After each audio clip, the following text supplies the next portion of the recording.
Hi friends, welcome to Azim Kitchen. நம்ம வந்து இன்னைக்கு ஃப்ரூட் கஸ்டர்ட் செய்ய போறோம். அது எப்படி செய்யறதுன்னு சொல்லிட்டு பார்க்கலாம். நான் வந்து இவ்வளவுதாங்க ஃப்ரூட்ஸ் எங்க வீட்ல இருந்த வரைக்கும் இந்த ஃப்ரூட்ஸ் போட்டு செய்யலாம்னு சொல்லிட்டு எடுத்து வச்சிருக்கேன்.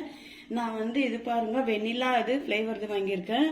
இது வந்து நான் தேவையான சக்கரை எடுத்து வச்சிருக்கேன். நம்மளுக்கு எவ்வளவு தேவையான சக்கரை தேவையோ அவ்வளவு போட்டுக்கலாங்க. இப்போ நான் 1.5 லிட்டர் பசும் பாலுங்க இது நல்லா காய்ச்சிட்டு இருக்கேன்.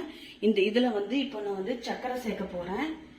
பாருங்க, 1 கப் சக்கரை. இது நல்லா காஞ்சிட்டு இருக்கோங்க, அப்படியே நல்லா காயிட்டும் அந்த பால். இப்போ வந்து நம்ம இந்த கஸ்டர்ட் பவுடர் வந்து மிக்ஸ் பண்ணி வச்சுக்கலாங்க பால்ல. ஸ்பூன் எடுத்துக்கலாங்க இந்த பவுடரு, கஸ்டர்ட் பவுடரு. இப்போ பாருங்க, நான் வந்து 2 ஸ்பூன் எடுத்திருக்கேன் இந்த கஸ்டர்ட் பவுடரு. இதில் வந்து பால் போட்டு நல்லா இந்த மாதிரி நல்ல லிக்விட் மாதிரி எடுத்துக்கலாங்க. இது இந்த மாதிரி எடுத்தால் தான் இதில் எப்படியே சேர்த்துனா அப்படியே கெட்டியாயிடும். நல்லா இந்த மாதிரி கரைச்சி எடுத்துக்கலாம். இது பாருங்க, கஸ்டர்ட் பவுடரை நான் பால் சேர்த்து இந்த மாதிரி இந்த திக்னஸ் தான் இருக்கணும், இவ்வளோ தான் இருக்கணும், லிக்விட் மாதிரி. இப்போ வந்து அதில் நம்ம பால் சூடு பண்ணிட்டு இருக்கோம் பாருங்க, அதில் சேர்த்துட்டு நல்லா காய்ச்சிடலாம். அது கைவிடாத கிளறிட்டே இருக்கணும். இதில் பாருங்க, இந்த பால் நல்லா காய்ச்சிடுச்சு.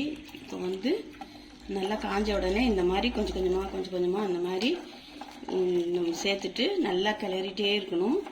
நல்லா கொஞ்சம் திக்னஸ் ஆகிடும்.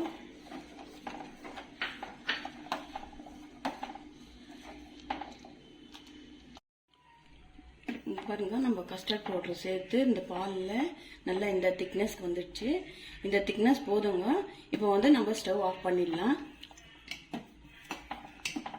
இப்போ இந்த எடுத்து வச்சிருக்கோம் பாருங்க அந்த ஃப்ரூட்ஸ், இதெல்லாம் நல்லா வாஷ் பண்ணிட்டு சின்ன சின்ன பீஸா எல்லாம் கட் பண்ணி எடுத்து வச்சுக்கலாங்க. இப்போ பாருங்க, நம்ம இது வந்து நல்லா ரெடி ஆயிடுச்சுங்க. நல்லா திக்காகவும் இருக்கு. இது கஸ்டர்ட் பவுடர் போட்டு மில்கோட சேர்த்துது. இது நல்லாவும் இருக்கு பாருங்க. இதுல வந்து நம்ம எல்லா ஃப்ரூட்ஸும் இதுல வந்து மிக்ஸ் பண்ணிடலாங்க. மாதுளப்பழம்,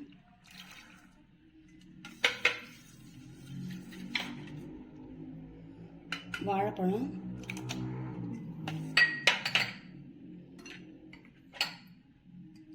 ஆப்பிள்,